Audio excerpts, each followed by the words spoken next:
membekali ibadah bulan suci Ramadan dengan ilmu yang cukup. Ini tidak kalah penting, jamaah. Berkali-kali kami menyampaikan di banyak kesempatan bahwa ibadah, apapun ibadahnya, yang tanpa didasari dengan ilmu mustahil sempurna, mustahil sah. Jangankan puasa, salat saja, orang salat, tapi cara takbirnya dia keliru, baca doa di dalam salat dia keliru, cara ruku, i'tidal, sujud dan seterusnya keliru. Bahkan cara berwudunya dia tidak mengerti. Wajah itu yang mana yang harus dibasahi? Tangan itu dari ujung jari ke siku atau siku ke ujung jari? Kemudian yang dimaksud telinga itu bagian daun telinganya atau sampai ke dalam telinganya? Kemudian yang harus dibasahi sebagian rambut atau seluruh rambut? Apakah rambutnya saja? Apakah harus sampai ke kulit kepala? Kalau itu semua tanpa didasari dengan ilmu, mustahil sholat kita sah. Mustahil. Capek kita sholat, diterima tidak? Capek kita sholat, berpahala tidak? Bagaimana dengan ibadah puasa? Yang kalau sholat mending. Kenapa? Sholat itu hanya dilakukan beberapa saat. Paling lama 5 menit.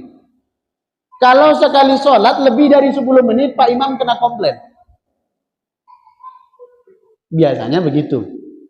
Paling lama kita sholat jamaah itu 5 menit. Paling lama. Itu pun kalau sholat isya. Itu pun kalau sholat maghrib. Kalau sholat subuh mungkin 2 menit. Kalau puasa kita lakukan sepanjang hari. Mulai dari terbitnya fajar sampai terbenam matahari. Ada banyak waktu yang kalau kita lalui tanpa ilmu pengetahuan, maka mustahil kita mencapai kesempurnaan ibadah puasa. Terutama kalau membahas yang merusak atau yang membatalkan puasa. Contoh, misal, yang sering kali kami mendapatkan pertanyaan karena sedikitnya ilmu membuat kita kebingungan tentang apa yang membatalkan atau yang merusak pahala puasa. Misal, kalau nyicip-nyicip makanan saat puasa itu batal atau tidak? Nyicip. Misalnya istri di rumah masak sore untuk menu buka. Kemudian ini kemanisan atau tidak, ini keasinan atau tidak, ini pedasnya pas atau tidak. Kemudian dicicip. Batal atau tidak puasanya?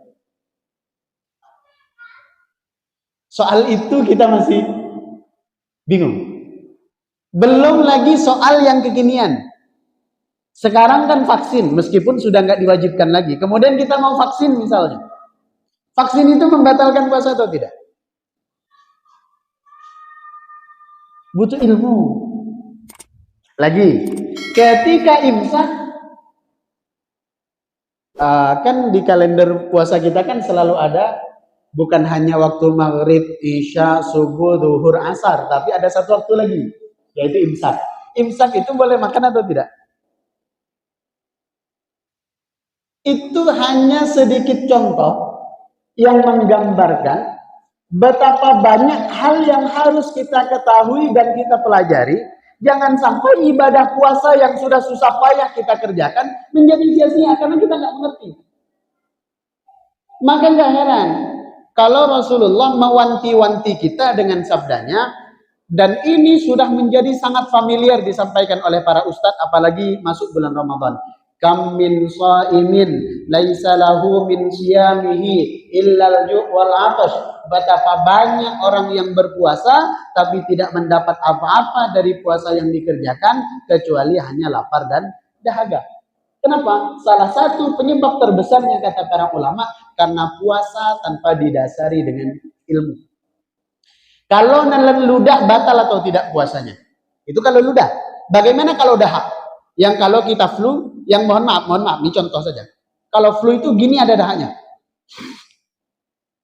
Itu ada dahak. Kalau kita flu, kalau nggak flu nggak ada. Pertanyaannya itu kalau ditelan batal atau tidak puasanya? Belum lagi kalau kita sahur rendang. Sahur rendang. Karena habis sahur nggak gosok gigi, begitu sholat subuh, Allahu Akbar. Terasa rendangnya. Batal atau tidak puasanya?